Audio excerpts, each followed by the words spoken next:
yo hice una presentación como bastante amplia, eh, por un tema de tiempo. eh, yo necesito hoy que a las 11 sí o sí terminar. eh, entonces, porque tengo que hacer trabajos posterior de los que no me pude librar, porque estamos a fin de semestre y mañana se cierran las plataformas para subir notas. Así que, entonces, yo, si bien hago una presentación larga, la idea es que por último vemos una parte hoy y en otra oportunidad calendarizamos. El tema de color es un tema que da para mucho, porque en realidad yo cuando empecé a ver desde dónde me pareció que era importante que hubiera como una introducción general a lo que es el color y todo eso, después ver un poco cómo funciona en la fotografía y después desmenuzar un poco características del color que nos pueden ayudar más desde lo que es la teoría del color, que es lo que por ahí muchos no tienen.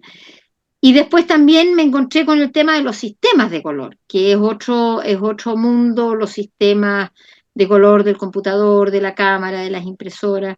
Entonces, nada, pues yo sugiero partir de donde tengo para partir y vamos viendo cómo andamos con los tiempos y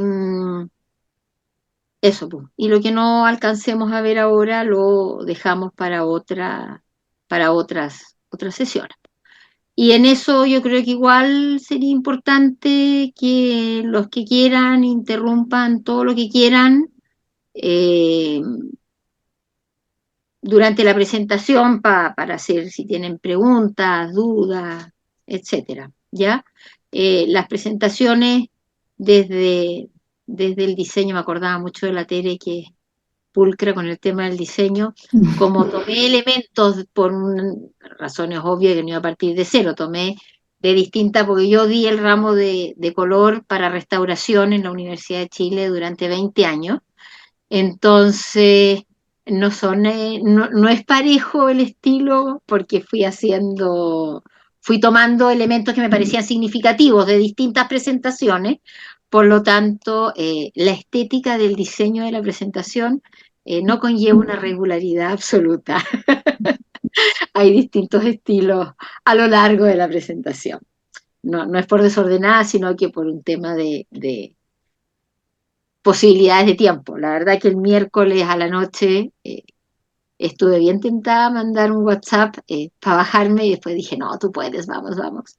Y dije, ya, no será lo perfecta que quiera, hay montones de fotos que son recontra antiguas, pero que cumplen su función ejemplificadora. O sea, no es una presentación en la que yo elegí así fotos top ni atómicas, no. Son fotos prácticas, ilustran de lo que se habla y ya, ya, eso. Así Eso es lo que más nada, importante, Paz. Y el sí, no, sí, contenido eso es lo la más revisé. importante, sí. Ahora cuando llegué a la Sí. casa a las 8:30, revisé y dije, "Ah, ya relájate, sí. Me hubiera gustado poder poner como fotos más elegidas para la actualidad, pero después dije, a ver, si lo que importa es que se entiendan los conceptos. La idea de compartir esta charla es compartir, en el fondo, poder profundizar en lo que es la temática del color y cómo irla viendo y cómo ir aprendiendo de ella, y eso. ¿Ya? Así que ya, voy a compartir pantalla. Yo cuando comparto pantalla no veo a los presentadores. Yo creo que ustedes sí me ven a mí, pero yo a ustedes no los veo. Entonces, pregunten de viva voz, ¿ya? Porque si levantan manitos o iconos, nunca voy a saber que, no los voy a ver. No voy a tener idea que...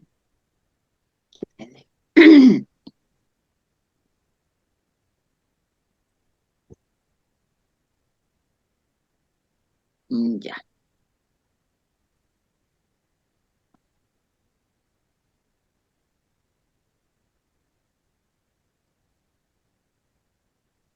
Ya. ¿Todos ven la pantalla? Sí. Sí, Sí, se Ya. impeca. sí, se Ya, ve bien. súper. Ya, bueno, la idea fue, armé esta presentación pensando en el color, en la fotografía, en el lenguaje visual y en el arte, pensando en la fotografía como expresión artística, ¿ya? Entonces, a modo introductorio, el color influye en nuestro entorno y modela nuestra percepción por casualidad o en forma intencionada.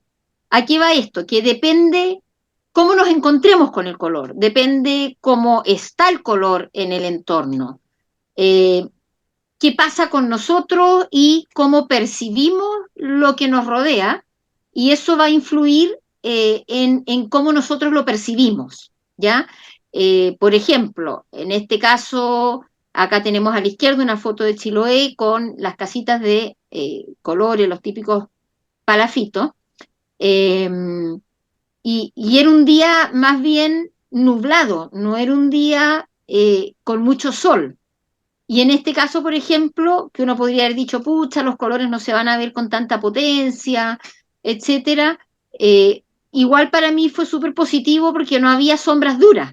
Entonces, al no haber sombras duras, los techos de zinc no se quemaban, eh, yo sentí que pude como captar la potencia cromática de las casas, que era lo que a mí más me interesaba en ese minuto. Entonces, en ese caso, la percepción del color para mí no fue por casualidad, sino que yo busqué captar lo más posible esa potencia cromática que me entregaban las casas.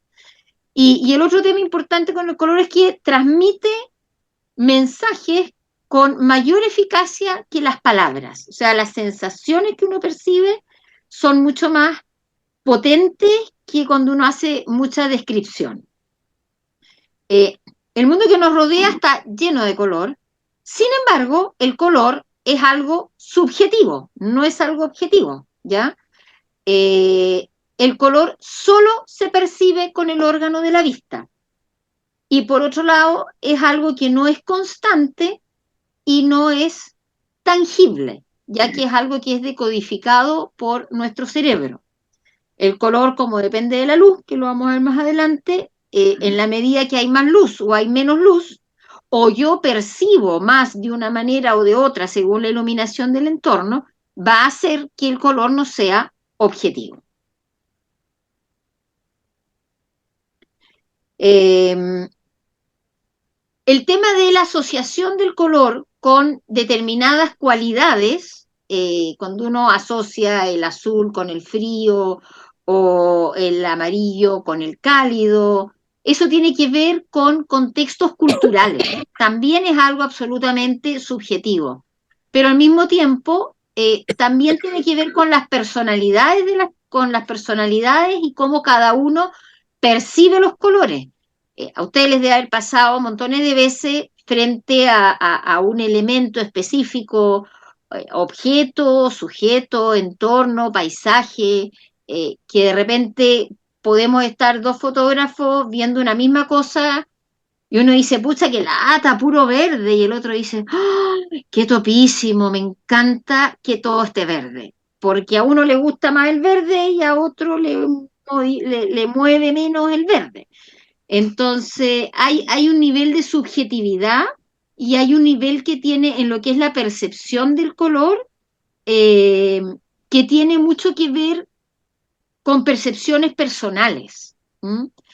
¿Por qué? Porque el color no solo se forma en el ojo, sino también, y no solo en el ojo y en el cerebro en cuanto a captación del estímulo cromático, sino también en la mente de la persona.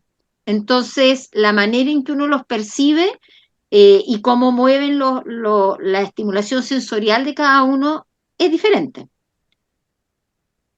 Eh, por otro lado, tenemos el color en la cultura y el color en la creatividad. A lo largo de la historia, la gente ha inventado distintas asociaciones arbitrarias del color. Eh, acá, bueno, les puse varios ejemplos. A la izquierda tenemos unos textiles africanos que están pintados con pinturas hechas con barros y tierras del entorno de la cultura que los realiza. En el centro tenemos los típicos chamantos chilenos con colores que de alguna manera están asociados a la bandera chilena, y a la izquierda tenemos una creación artística de batik de la zona de Indonesia y Malasia, que está asociada, que está hecha con índigo, que tiene que ver con material tintorio propio de ese sector. Y por otra parte, las distintas religiones y las distintas culturas tienen sus propias paletas de color. ¿Y eso qué tiene que ver con nosotros fotógrafos? Que el poder trabajar con determinadas paletas de color tiene que ver con los lugares culturales en los cuales nosotros estamos. O sea, los entornos, las casas, los paisajes, la ropa de la gente, los objetos, eh, actividades de culto, todo está asociado a paletas culturales o paletas de entornos naturales que nos van a permitir poder trabajar en la fotografía y el color desde ciertas líneas, ciertos ámbitos que si uno no está en otro contexto no puede nomás. Así de simple, o sea, no hay uno, creo que es Marruecos, no me acuerdo, no me acuerdo yo no he estado nunca, pero de fotos. No sé si es Túnez o Marruecos, que hay uno, yo he visto una foto de unos barrios con muchas casas azules. Y eso acá en Chile no tenemos cómo lograrlo, o sea, como que hay ciertas imágenes que o uno se traslada culturalmente o no hay que hacerlo. Eh, en el arte occidental y en los contextos culturales occidental, el cristianismo o el simbolismo, las paletas cromáticas cristianas han influido bastante, y de la misma manera ocurre con la cultura islámica en los pueblos de Oriente, o las culturas, digamos, de zonas como China, Japón, tienen otras paletas cromáticas con otras significaciones cromáticas, con otras valoraciones, digamos, de las paletas cromáticas. Acá tenemos, esta es una fotografía la saqué de internet, de un fotógrafo que en la diapo no tenía el nombre, pero que digamos, muestra cómo el color en la actualidad, de alguna manera también, en la arquitectura, de a poco va rompiendo un poco estos estándares más tradicionales, y que nos abre a nosotros posibilidades, desde la fotografía, eh, nos permite encontrarnos con otras realidades del color en los contextos urbanos. Después tenemos el color en la naturaleza. El color en la naturaleza, tiene una variedad increíble, ya sea en seres vivos, ya sea en vegetales, en elementos del mundo vegetal, en elementos en el agua, las rocas, las piedras. Y por otra parte, tenemos que considerar, y yo encuentro que es súper importante, sobre todo para los fotógrafos de naturaleza, el estar pendiente de las estaciones del año y de las zonas geográficas clave para la búsqueda del color.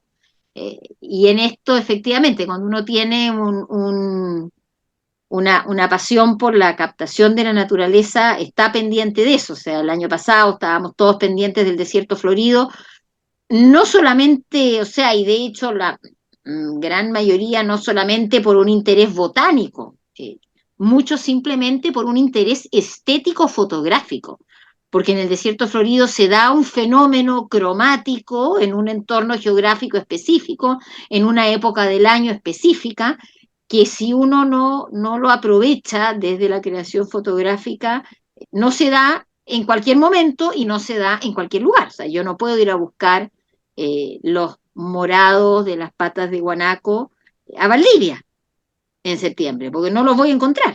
Y tampoco voy a encontrar en el desierto florido los helechos verdes que se encuentran en las reservas naturales que hay alrededor de Valdivia. Entonces, como que eso es algo que es súper importante, en lo que es el color en la fotografía, es que uno esté pendiente de qué tipo de colores va a encontrar en qué lugares y en qué épocas del año.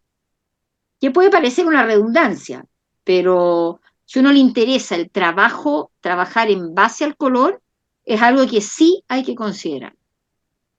Con respecto a la historia del color, en cuanto a la historia del estudio del color me refiero, eh, tenemos en cuanto a estudio a Isaac Newton, que entre el año 1642 y el 1727, él trabaja en distintas problemáticas relacionadas con la óptica y la naturaleza de la luz. Y en eso su gran aporte es demostrar que la luz blanca está formada por bandas de colores, que son el rojo, el naranja, el amarillo, el verde, el azul y el violeta, y él logra separarlas a través de un prisma, logrando la proyección del espectro lumínico. Y esto está súper relacionado con todo lo que nosotros trabajamos en fotografía, ya que todos aquellos elementos que incidan en la transmisión de la luz van a modificar los colores del entorno que estamos fotografiando, ¿ya? Él planteaba que la materia absorbe parte de las radiaciones contenidas en la luz y rechaza otras.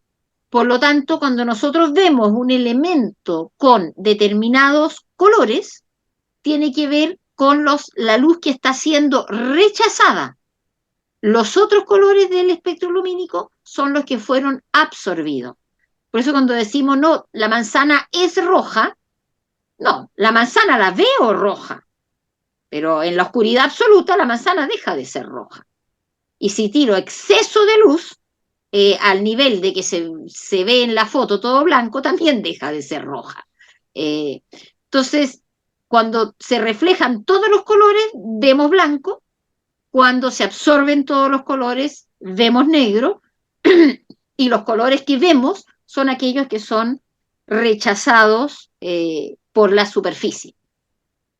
Y este rechazo, digamos, de bandas lumínicas puede deberse a aspectos físicos, a aspectos químicos, eh, a la cantidad de luz. Después tenemos los planteos de Johann Goethe entre 1749 y 1832, donde él plantea, él realiza estudios respecto de lo fisiológico y de lo psicológico del ser humano frente a la exposición a diferentes colores. O sea, como cuando tú haces que una persona vea determinados colores, eh, siente sensaciones de serenidad, melancolía, lucidez, seriedad, poder, etc. Es uno de los primeros que se dedica a hacer estudios desde lo psicológico, unido a lo fisiológico. Y aquí llegamos a la teoría tricromática, que el primer estudioso respecto de esto es el físico británico en el siglo XIX, Thomas Young, que él plantea que el ojo humano es sensible solo a una cantidad limitada de colores y que el resto de los colores que nosotros vemos sería una combinación de aquellos. O sea, que gran cantidad de los colores que nosotros vemos los decodifica o los reestructura nuestro cerebro. Con lo cual estaríamos muy cercanos al funcionamiento de la cámara fotográfica, porque la cámara fotográfica funciona con la captación de estos tres tonos, de estos tres colores, y el resto de los colores son procesados por los procesadores de las cámaras. Bueno, nosotros funcionamos igual, o no es casualidad, las cámaras se hicieron desde nuestra percepción. Y el científico alemán Hermann von Helmholtz desarrolló la teoría de que el rojo, el azul y el verde son la tricromía básica. O sea, nosotros vemos en RGB, al igual que los celulares, al igual que las pantallas, al igual que las cámaras, ¿ya? Nuestro sistema óptico tendría los conos y los bastones, y los conos tendrían los receptores cromáticos, que son los receptores cromáticos RGB, y los bastones tendrían los receptores lumínicos, que captan más cantidad de luz, y los conos cromaticidad de luz. Y eso hace que nosotros, frente a la oscuridad, veamos menos colores y más luz y oscuridad, y al haber suficiente cantidad de luz podemos percibir las distintas variables cromáticas. Entonces, el entender esto, ¿qué tiene que ver con la fotografía? Con que no le podemos pedir pera al olmo. O sea, si a nosotros nos cuesta ver los colores en la oscuridad, es ridículo pretender que una fotografía nocturna, hecha por una cámara con el mismo sistema, aunque no tenga conos y bastones, pero básicamente la cámara en oscuridad capta cantidad de luz y con luz suficiente capta más la cromaticidad. Entonces, pretender que la fotografía nocturna tenga la misma captación cromática que durante el día es ridículo, porque si ni siquiera nosotros lo podemos lograr, menos lo va a lograr la cámara. Y generalmente esas fotos nocturnas con buena definición de color, cuando uno empieza a escarbar, y hubo un montón o sea, los fotógrafos estuvieron pintando con luz, agregando luz, con linternas, con los autos, con distintos recursos, digamos. eh, pero eso es importante que uno entienda cómo uno ve el color para entender también cómo la cámara va a percibir el color. La acción de ver algo es anterior a la reacción. En general, nuestra vista funciona siempre igual y el mismo estímulo provoca la misma respuesta en el sistema visual. Y por eso es que llegamos a convenciones globales sobre las características de cada color, porque uno no puede estar en los ojos de otro. Entonces, cuando nosotros determinamos que tal cosa es amarilla, tal otra es roja, tal otra es verde, tiene que ver con convenciones generales y convenciones en las que nos entrenan desde niños, ¿ya? Y eso permite que estemos de acuerdo que lo que estamos viendo es el mismo color. Ahora, de ahí al tema de los significados, como les decía antes, ya tiene que ver más con temas culturales. Bien, en fotografía hay algunas variables en cuanto a las denominaciones que se hablan en fotografía y las denominaciones que se usan en arte. En fotografía, cuando se habla de tono, se está hablando en el fondo de la luminosidad. Se habla de luz y sombra, gradación, contraste, esquema tonal, rango dinámico, clave alta y clave baja. El tono tiene que ver con los grises, con los blancos, con los negros. Cuando uno está en una clase de pintura, cuando tú hablas de tono, estás hablando de color. Es lo mismo. Cuando hablas de lo que es tono en fotografía, en pintura se llama valor o luminosidad, pero en fotografía se dice tono. En general nosotros vemos gracias a la luz, eh, a que la luz no se refleja por igual en toda la superficie. Por lo tanto, al reflejarse de maneras distintas, vemos distintas luminosidades. Y esa luz con las distintas luminosidades es lo que en fotografía se llama el tono y que nos permite distinguir. Si todo fuera con el mismo gris, veríamos plano, no podríamos diferenciar, ¿ya? Entre la oscuridad y la luz hay distintas gradaciones que pueden ser más o menos sutiles según si tenemos mayor o menor contraste. Por lo tanto, cuando vemos un tono, en realidad lo que estamos viendo es una cantidad de luz. Cuando lo vemos representado en una pintura, lo que vemos es un pigmento que se utiliza para representar ese tono natural. Pero básicamente lo que nos permite tener la sensación de volumen tridimensional en fotografía son las variaciones tonales, justamente. El tono marca las formas. Yo encontré por ahí, y lo encontré súper interesante, que dice que es una información de supervivencia. Sin variables tonales, uno pierde los límites de la imagen. Que es lo que les decía antes, si no tuviéramos diferencias tonales, que son las diferencias de luz, veríamos todo gris. Cuando uno convierte las fotos a blanco y negro, ahí es donde más se notan las variables de tonos, ¿ya? Por eso el revelado en blanco y negro es y tiene que ser diferente al revelado en color.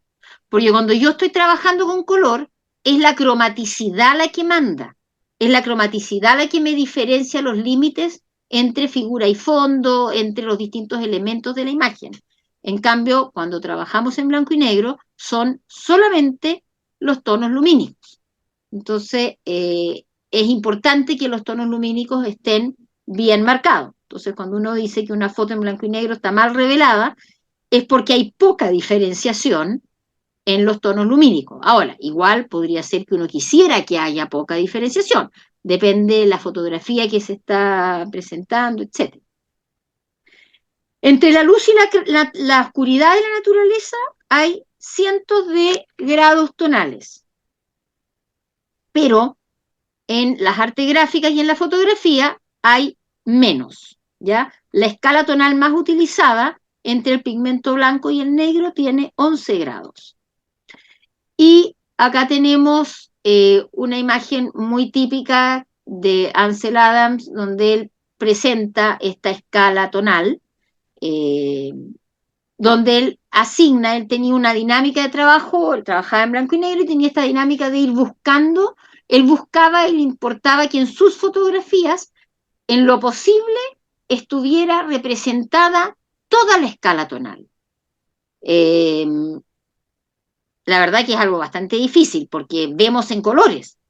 Entonces, si vemos en colores, como desde los colores pensar la escala tonal en blanco y negro, yo lo encuentro bastante difícil, pero no imposible. ¿Por qué? Porque uno tiene que pensar que cada uno de los colores se transforma en un tipo de gris.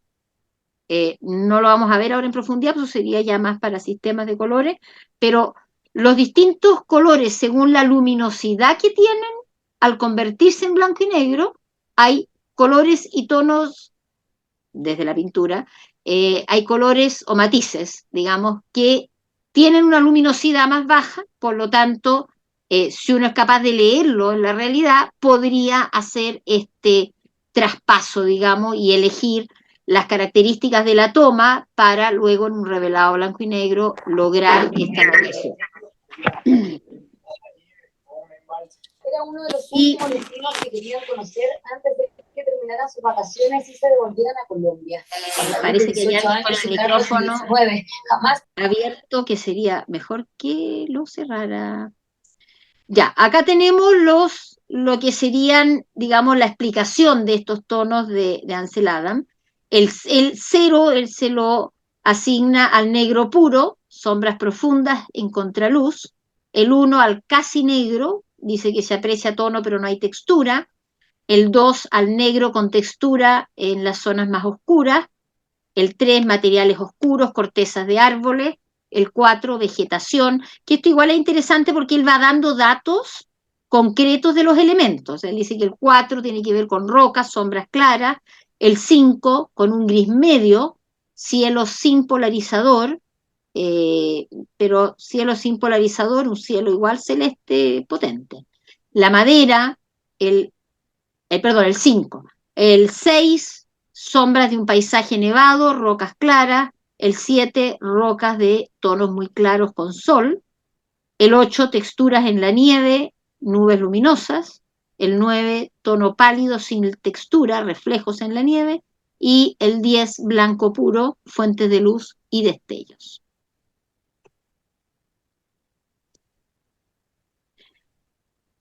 El tono es una herramienta importante para expresar dimensión. Como les decía antes, tiene que ver con el tema del volumen, tiene que ver con la profundidad en una imagen. Sin tono es difícil que haya perspectiva, que haya sensación de profundidad, que haya sensación de volumen tridimensional.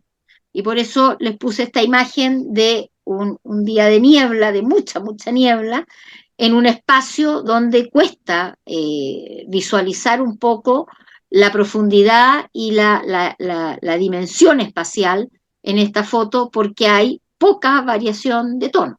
El exceso de neblina, niebla, hace que esto no se pueda visualizar con tanta facilidad.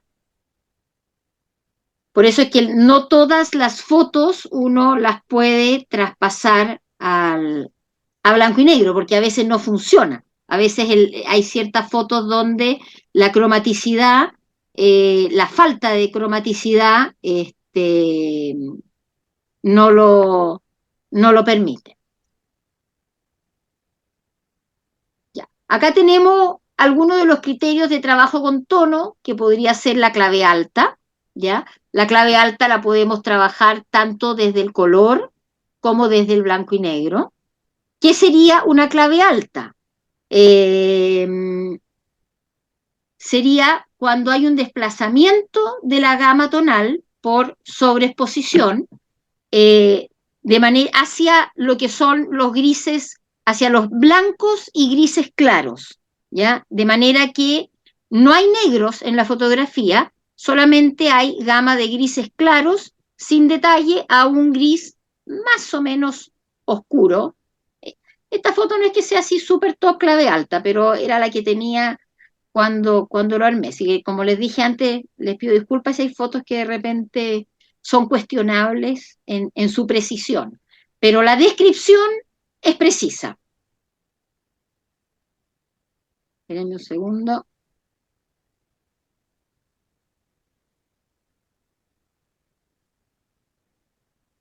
Ya, que me había... Ya, entonces,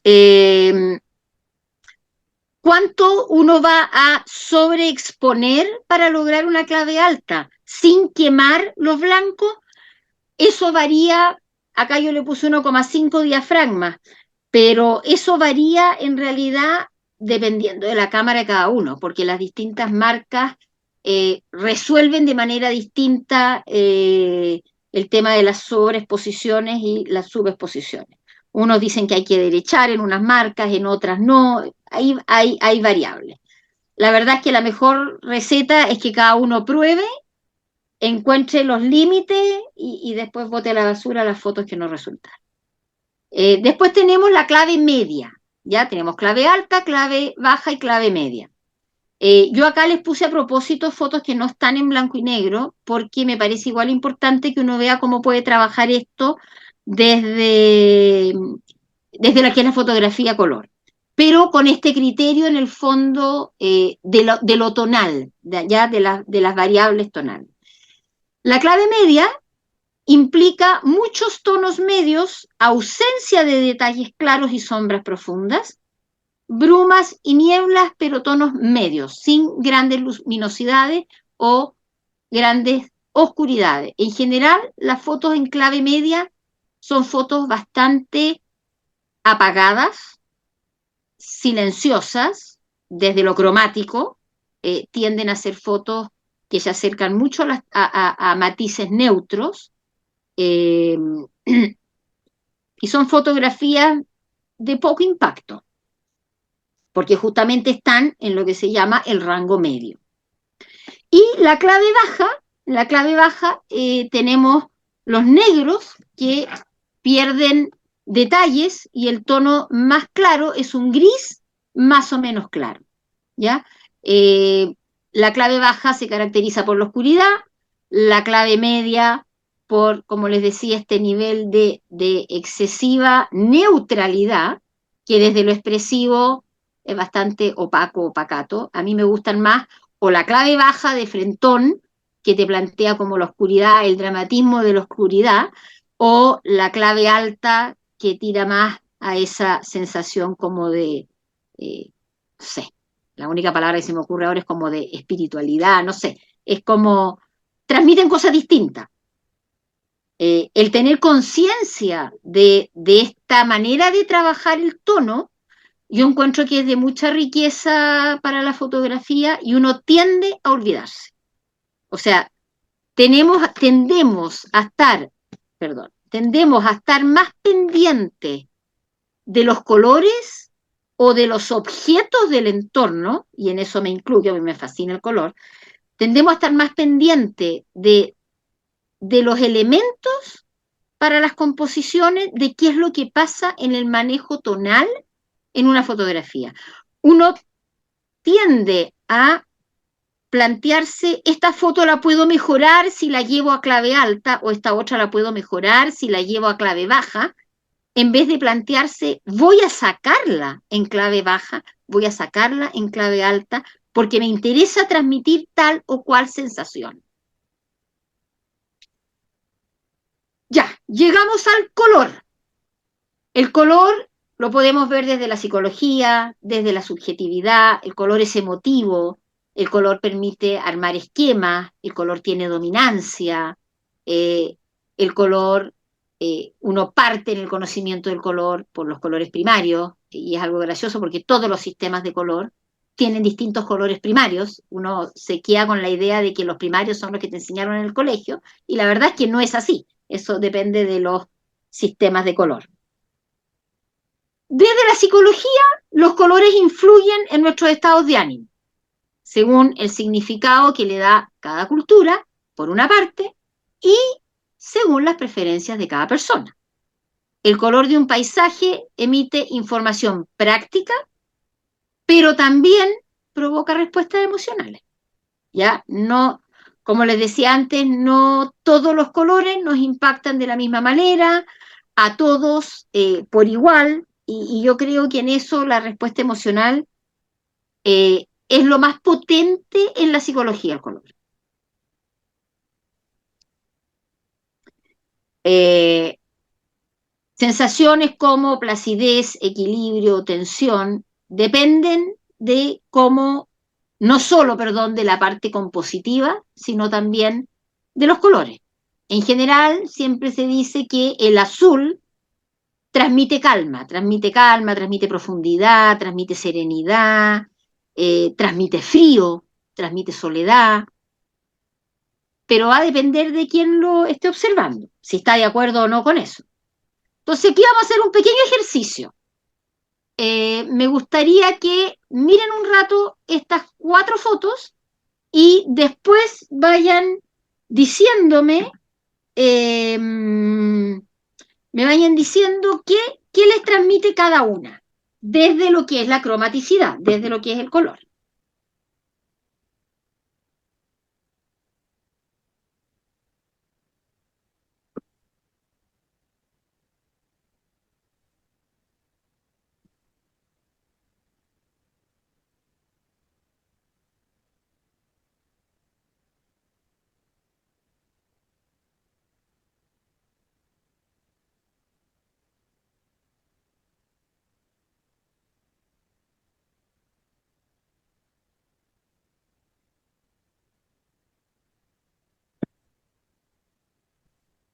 Ya, opinen, po.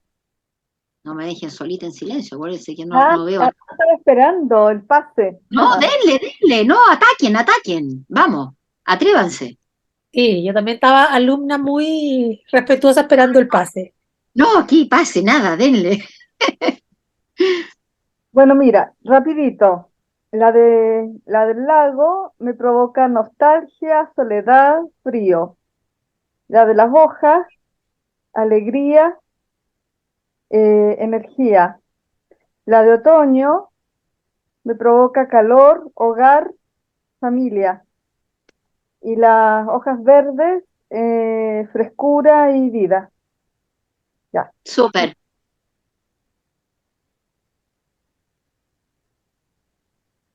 ¿Quién más?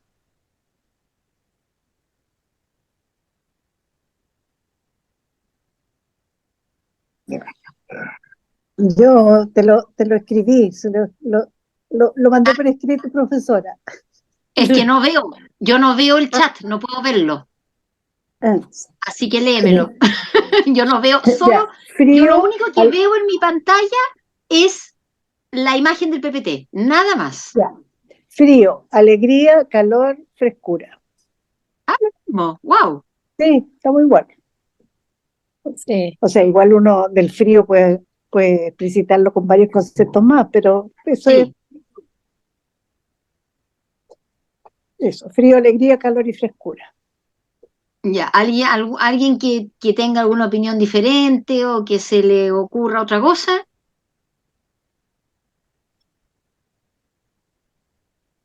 ¿Aló, se escucha? Sí, perfecto. Ya, aquí estoy con teléfono, primera vez que estoy haciendo zoom en el teléfono, entonces ando medio perdido, pero en fin. Bueno, primero saludarlos a todos porque andaba perdido también del chat, hace mucho rato que no me conectaba, y sí, me había perdido harto. Así que de vuelta otra vez. Y en la primera imagen yo, sí, un poco concuerdo, pero además me produce melancolía, ¿ah? Ese sentimiento Sí. como de recogimiento. Es la de las hojitas que están ahí en el piso, como alegría, digamos, por la tonalidad de colores y eso. La imagen de otoño roja, curiosamente también me produce un poquitín de melancolía, y los helechos como calor, pero a la vez también me provoca, curiosamente, la sensación de frescura, como Súper. selvático. ¿Mm? Sí, esa era la idea. Esa fue la idea al sacar la foto, transmitir esa sensación de selva. Ujú. Eh, Se fijan que igual ha habido mucha como similitud, y eso nos plantea que efectivamente, si uno se pone a analizar desde la psicología del color, los colores nos generan sensaciones similares. Entonces, cuando hacemos una foto, por ejemplo, la foto de arriba a la izquierda, la del lago tenebroso, eh, es la típica foto que uno mirando diría, no, Nica disparo, ¿para qué? Pues si la cuestión está horrible, el día está horrible, no hay ni un color, como... Y en realidad yo cuando la saqué esa, lo que quería transmitir era justamente esa sensación de melancolía, frío, drama, oscuridad, como quiero mi camita con guatero, o sea, esto, brr. Eh, y la de las hojas de otoño me daba una sensación de algo como justamente juguetón, dinámico, chispeante, y la de otoño también me hace acordar como una chimenea con fuego, o sea, igual me da una sensación como de algo entre cálido, hogareño, eh, entre acogedor, pero también melancólico. Y la de la selva, bueno, es él, la selva valdiviana, me da esa sensación de como de dinámica, vitalidad, frescor, humedad. eh, entonces, nada, la idea del ejercicio era que viéramos cómo nos impacta el color. No da lo mismo, de verdad, no da lo mismo. A mí la primera, la en blanco y negro, soledad absoluta y como introspección, como quedarse mirando el paisaje y ponerse a pensar como en la propia intimidad en realidad.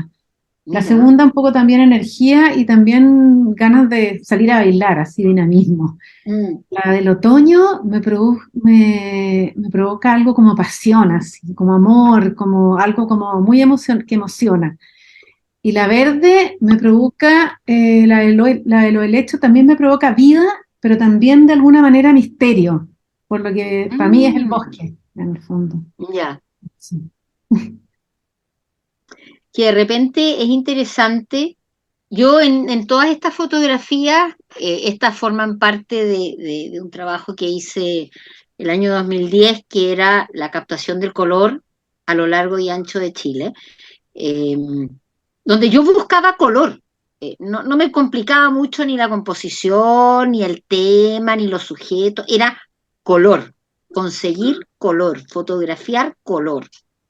Y es interesante de repente una mirada así, donde eh, uno focaliza en algo tan diferente, digamos, eh, para hacer sus proyectos fotográficos. Bueno, en fotografía se habla más de matiz o croma, como le decía yo en pintura, al matiz o al croma uno le dice tono, porque al tono de fotografía se le dice valor. Pero bueno, yo preferí poner acá más el lenguaje fotográfico, más que nada porque nos une. El matiz o croma, cuando hablamos de matiz o croma, es el color en sí mismo. Y comprende una variedad, ahí yo puse una variedad de más de 100 matices, no mentira, es infinito. Porque tú las variables que puedes tener entre el rojo y el amarillo en cuanto a cantidades de naranja según las mezclas micrométricas son infinitas. Eh, Cuando hablamos de matiz, en pintura se habla de amarillo, rojo y azul, pero eso es en pintura, ¿ya? Como les decía, en otros sistemas de color varían. Pero estos conceptos tienen que ver, en este caso, con la visualidad. O sea, yo voy a hablar de los matices primarios como amarillo, rojo y azul respecto de lo que es el lenguaje visual, y no de cómo funcionan los colores en los sistemas de color electrónicos o de impresora o de pintura, sino lo que a nosotros nos impacta. O sea, si uno ve en una fotografía donde priman los tonos rojo, amarillo y azul, vamos a tener la sensación de estar frente a colores primarios. ¿Por qué? Porque es parte de nuestra formación intrínseca, básica del colegio. Y eso es fundante. Eso no nos lo saca nadie del cerebro, porque nos los metieron desde kinder hasta que uno logró salvarse del colegio.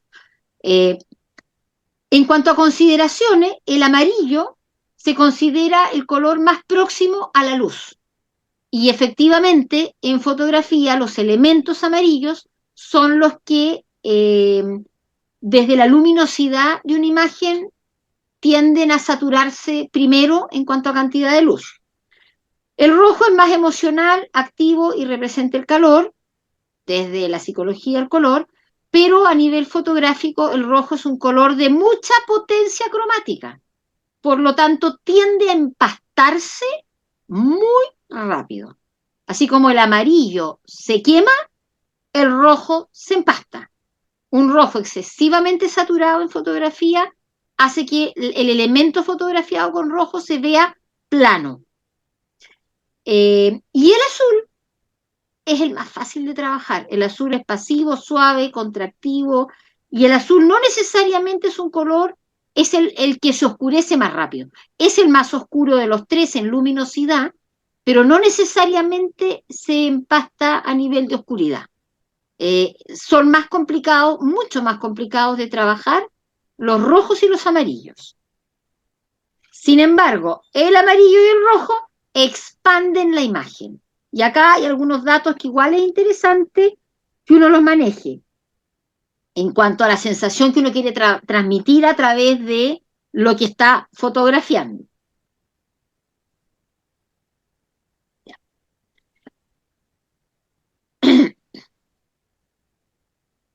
El color está cargado de información y de experiencia visual. Y por eso, ¿por qué puse esta foto de estas flores?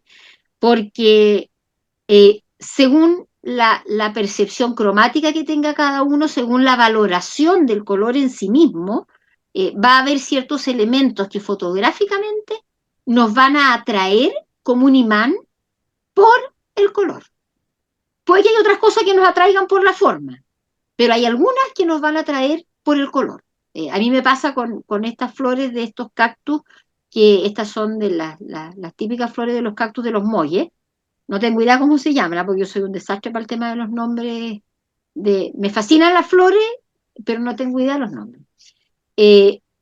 Pero cuando yo voy a los molles o sectores en los alrededores, en época de primavera, siempre estoy buscando, con la mirada estoy buscando estas flores, porque su color a mí me resulta atracción fatal, o sea, me fascinan, me encantan.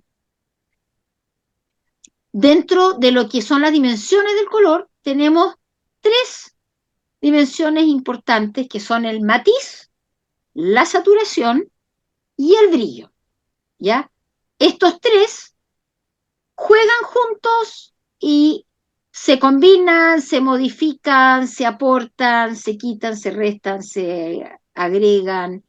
El matiz tiene que ver con todas las variables de colores. Bueno, ahí vamos a ir viendo. Acá, por ejemplo, tenemos, esta es una fotografía, está re mala porque la resolución, porque está tomada con un celular muy rasca, hace muchos años atrás, pero es una experiencia artística que se presentó en Corpartes, no sé si el 2015, 2014, por ahí, donde había un espacio donde la percepción espacial estaba dada absolutamente por los colores.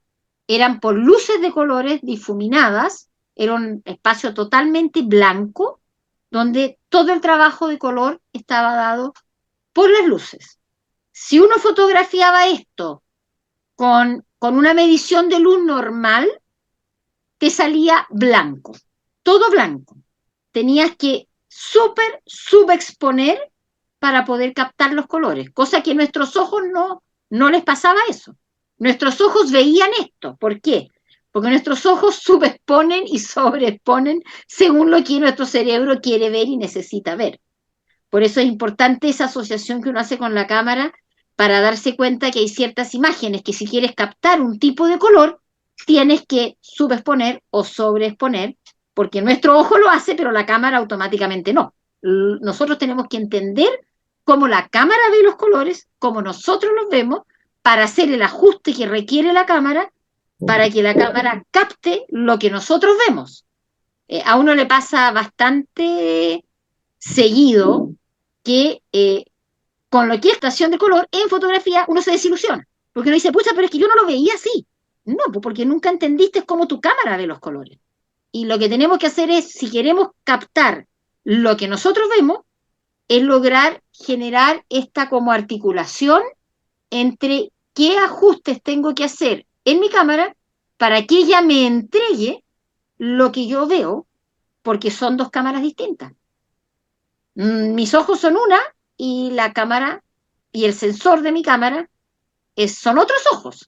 Entonces ahí hay que trabajarlo para lograr, a mí lo que me gusta de estas dos fotos, si bien son digamos, no son bacanes como foto, pero las dos imágenes transmiten la sensación que uno tenía en esa espacialidad, que era esta sensación de tridimensionalidad difuminada, muy curiosa, una experiencia cromática muy, muy curiosa. Y esto era una obra de arte, digamos, una instalación, una experiencia, digamos. Y acá tenemos una ya llevada más a un plano más real en lo que es captación de color y... Eso sería la que vimos anterior y tiene que ver con el matiz, con las variaciones de colores. Esas variaciones, acá la variación del rosado, fucsia, al azul, violáceo, al verde, lo mismo acá, variaciones, el matiz es el color en sí mismo. Cuando hablamos de matiz, estamos hablando de rojo, rojo anaranjado, anaranjado rojizo, anaranjado amarillento, amarillo anaranjado, amarillo, o sea, eso es matiz. Cuando hablamos de saturación, estamos hablando de la pureza del color frente al gris, ¿ya? Se dice que el color saturado es arcaico, es básico, es simple, es directo. Y los colores con variaciones de saturación son colores con mayor elaboración, ¿ya? Cuando hablamos de saturación, como les decía, si yo tengo un rojo al que yo le agrego blanco, voy a tener lo que llamamos rosado, que en estricto rigor no existe el color rosado, es un rojo claro, porque es un rojo al que yo le agregué luminosidad. Pero si a ese rojo yo le agrego un gris claro, voy a tener lo que normalmente en lenguaje cotidiano se llama el palo rosa, que en realidad es un tono que no es rosado, tampoco es rojo, es esa mezcla que es el rojo desaturado. La mayoría de lo que llamamos tonos pasteles son colores sin saturación, son colores a los que se les agregó una cantidad de gris. Ahora, claro, cuando hablamos de gris, pucha, ya vimos en tono que hay 9 grises distintos. Entre el blanco y el negro hay 9 grises distintos. Bueno, el equilibrio de cromático se da cuando a cada tono, esto es en pintura, a cada tono yo le adjudico para desaturar el gris que tiene la misma luminosidad que el color. Y esta es la parte donde entra el tema de cómo tú te vas al blanco y negro. Porque una fotografía en la cual tengo matices con la misma luminosidad, cuando yo lo lleve al blanco y negro, resulta que voy a tener puros grises con la misma luminosidad. Por lo tanto, no voy a tener contrastes. Va a ser una foto de clave media. No va a tener dinamismo. Entonces, cuando uno dice esto se arregla en blanco y negro, analiza la foto primero. Fíjate los colores que tiene la foto primero. Por ejemplo, el rojo y el verde tienen la misma luz en general. No estamos hablando de rojo y verde normales, medios, ¿ya? No, no el verde amarillento. Obviamente que el verde amarillento, por tener amarillo, ya tiene otra luminosidad. Pero un verde y un rojo estándar tienen la misma luminosidad. Entonces, ahí uno tiene que evaluar. A mayor saturación, mayor expresividad. Y acá entramos en la línea de cómo quiero que impacte mi foto. Y ojo, no es que siempre tenga que impactar, ¿ya? Hay gente que le gusta que la foto lo que transmita sea silencio, sutileza, suavidad, introspección, sencillez.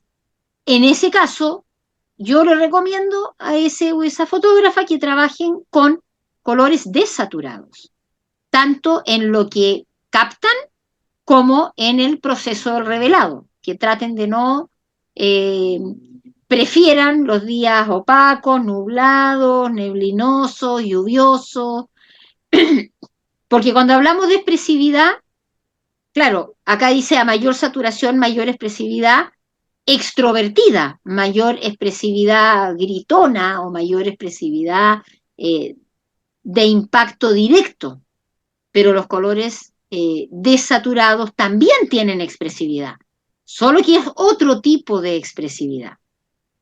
En general, los colores saturados están compuestos de matices primarios y secundarios y terciarios. Y el tercer elemento dentro del color es el brillo o la luminosidad, ¿ya? El brillo o la luminosidad tienen que ver con la cantidad de blanco o negro que tiene un color desde la pintura y desde la fotografía la mayor cantidad de luz o menor cantidad de luz, ¿ya? Entonces, por ejemplo, esta es una imagen que tiene baja luminosidad y esta es una imagen que tiene alta luminosidad. ¿Por qué esta tiene baja luminosidad? Porque tengo mayor predominancia de tonos neutros, hay menos luz en el ambiente, hay más cafés, hay menos luminosidad, y acá, además de que hay más sol, hay más luz concreta en la realidad, la luminosidad de las hojas está dada por el amarillo, por lo tanto, voy a tener más brillo. Entonces, si yo pienso en llevar mi fotografía a una gama tonal, sí tengo que plantearme qué cantidad de amarillos hay en la imagen, qué cantidad de rojos, azules o cafés, que vendrían a ser neutros, que tienden a tener la misma luminosidad que los rojos y los azules, y qué cantidad perdón, rojos y azules, no rojos y verdes, y qué cantidad de azules, violáceos o negros tengo en la composición que van a tender a los tonos más oscuros. Otro concepto es el uso aislado del color. No siempre es necesario que en toda la imagen, y de hecho si uno quiere destacar algo cromático, ideal que en el fondo haya baja cromaticidad, ¿ya? Que no haya colores así como demasiado potentes. O sea, si yo que en este caso, por ejemplo, me gustó esta foto como ejemplo porque tengo dos colores potentes, el violeta y el naranja amarillento, acá en la flor. Sin embargo, el fondo tiene un nivel de neutralidad bastante grande que no compite con el violeta. Si yo tuviera un fondo de mucho verde, tendría un problema de competencia cromática.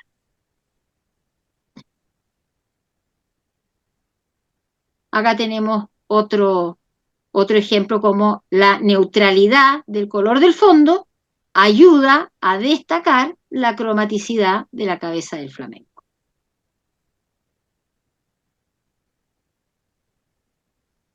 Bien. Otro tema importante en el comportamiento del color y que tiene que ver con la relatividad del color. Ya habíamos hablado de la relatividad en cuanto a la variable del color por el impacto lumínico, ya obviamente con más luz el color se ve más saturado, cuanto menos luz hay, los colores se ven menos saturados, pero también la relatividad del color está dada por la influencia de los colores adyacentes. Un determinado color que está rodeado por un color oscuro se va a percibir más brillante que el mismo color rodeado por un color claro. ¿Ya? Acá les puse el típico ejemplo de Joseph Albers, un teórico del color de la época de la Bauhaus, donde el rectángulo, ahí hay una cartulina azul, una cartulina gris celeste y un rectángulo gris al centro, y él luego le pone esta franjita blanca de cartulina blanca para separar los dos colores, y si uno los mira, los colores del centro se ven diferentes. El de la derecha es un gris oscuro, el de la izquierda es un gris claro, sin embargo son exactamente el mismo color. Esto también es otro dato interesante cuando uno está haciendo fotografía, sobre todo los que hacen fotografía de estudio con modelos, el considerar los colores de la ropa, los colores de los fondos, qué pasa con los elementos, o los que hacen de repente bodegones o naturaleza muerta, qué pasa con los colores que usamos al hacer esos trabajos. ¿Qué queremos que transmita la imagen? ¿Cómo el color, cómo estamos manejando los colores? Y las influencias de el color del fondo sobre el color que queremos que se perciba. Y acá les puse unos ejemplos caseros, hechos con cartulinas de colores y papel lustre, donde podemos ver ambos. Es súper impresionante cómo acá la cartulina celeste toma un tono violáceo y acá toma un tono más celestoso. Lo mismo ocurre acá abajo. La de la izquierda toma influencia del amarillo y la de la derecha toma influencia del verde, y son exactamente el mismo color. Sin embargo, se ven distintos.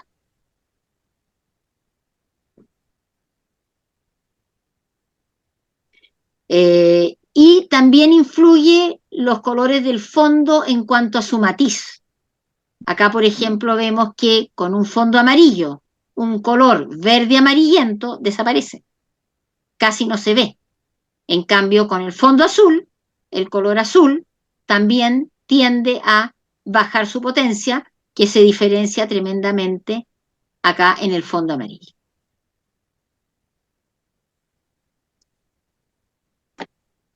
Y eso en fotografía, ¿qué nos importa? Nos importa la influencia en la foto final, porque los colores tienen peso, generan contraste, generan dinamismo, generan atracción o rechazo.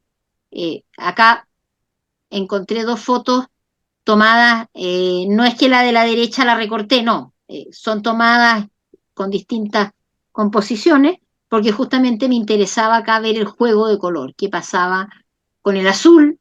Acá tenemos los tres primarios, azul, amarillo y rojo.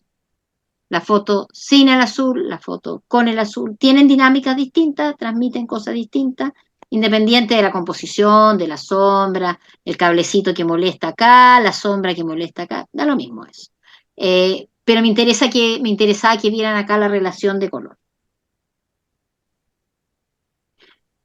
La dominancia de un color depende del área que ocupa este color. ¿Cuánto ocupa en la fotografía? Si es fondo o si es figura. ¿Qué peso visual va a tener en la imagen? Los colores más pesados hacen parecer a los objetos más pequeños. Y en orden de peso tenemos en primer lugar el rojo, es el más pesado, luego viene el naranja, el azul, el verde y el amarillo. Una fotografía con muchos tonos rojos y naranjas va a tener un mayor peso visual, va a tener un mayor impacto visual que una fotografía con azules y verdes. Y para los que les gustan los concursos, empiecen a analizar los catálogos de los concursos, las fotos ganadoras, qué pasa con el comportamiento del color. Ya, pasamos ahora a los colores complementarios. Los colores complementarios son colores opuestos en el círculo cromático. Y al ser opuestos, son colores que se potencian, se pelean y en pintura se anulan. Desde la fotografía se potencian, se pueden complementar desde lo expresivo, potenciar rojo y verde, azul y naranja, amarillo y violeta. ¿Por qué digo desde la fotografía? Porque en fotografía, como no mezclamos los colores, no se pueden anular. En pintura sí. Si yo mezclo rojo y verde, voy a obtener un tono de café. Si mezclo azul y naranja, obtengo otro tono de café. Y si mezclo amarillo y morado, voy a obtener otro tono de café. El de amarillo y morado va a ser el más luminoso, el de azul y naranja va a ser el segundo luminoso, y el más oscuro va a ser el de rojo y verde. Pero esta es justamente, no, como les decía en fotografía, yo no los voy a mezclar, pero sí hay que ver qué pasa cuando los transformo las fotos con estos tonos al blanco y negro, ¿ya? En el caso del rojo y el verde van a tener grises muy similares, el azul y el naranja van a tener grises más dispares y el amarillo y el violeta van a tener grises muy dispares. Entonces, en general, si yo tengo una foto con tonalidades amarillas, violetas, azules y naranjas, debería tener una buena gama y algún amarillo, rojo o verde, debería tener una buena gama de grises. Pero si tengo, como les dije antes, una foto con básicamente rojos y verdes de la misma luminosidad, sí podría tener problemas. Otro tema importante en los complementarios son las vibraciones cromáticas que ellos generan en sus bordes cuando están conjuntos. Si ustedes se fijan acá los cuadrados de rojo y verde, si los miran un ratito fijamente, van a ver que se genera como una línea vibrante alrededor del cuadrado central. Sin embargo, eso no pasa con la misma potencia en el de azul y naranja o en el de violeta y amarillo. ¿Por qué? Porque al tener luminosidades muy distintas, no ocurre el mismo efecto. Ahora, si yo tuviera un naranja acá con la misma luminosidad del azul, sí tendría que, se podría hacer un naranja con más rojizo, se acercaría a la luminosidad del azul, sí tendría estos efectos de vibración. Y acá tenemos un ejemplo de captación de complementarios en fotografía en el entorno. Y aquí otro. Bien. ¿Qué más sigue ocurriendo con los colores a nivel de fotografía? Esta diapo es del año de la pera, ¿eh? Así que es una diapo, de hecho, que está no solo escaneada, sino que además requete comprimida, así que se ve pésimo. Pero lo que me interesa es lo que ocurre visualmente. Si ustedes entrecierran los ojos, van a ver que hay como una pelea entre los tonos oscuros y los tonos claros, cuáles se vienen para adelante y cuáles se vienen para atrás.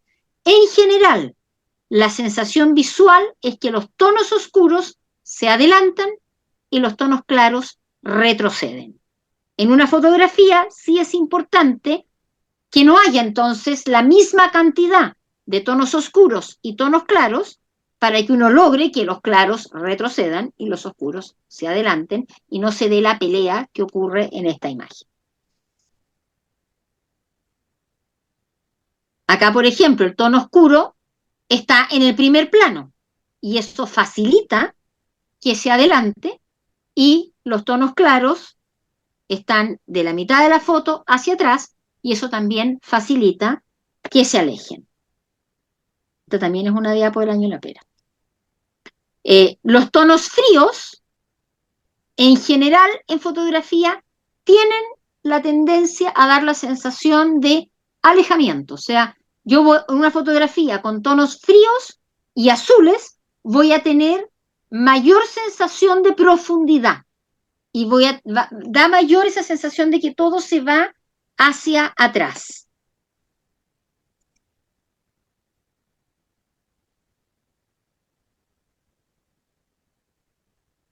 Y los tonos cálidos dan la sensación de venirse hacia adelante, ¿ya? Se me vienen encima, de una manera que no lo hacen los tonos fríos.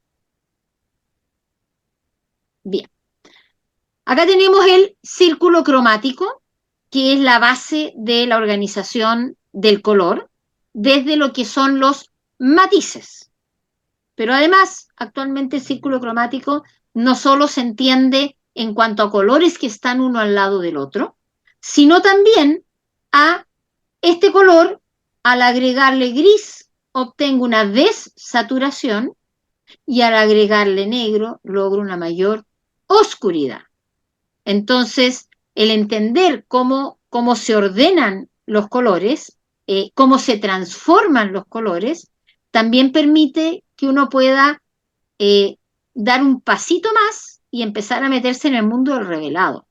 ¿Cómo voy a potenciar de repente una determinada tonalidad? ¿Cómo voy a trabajar mi foto desde lo que es el comportamiento de los colores en el círculo cromático?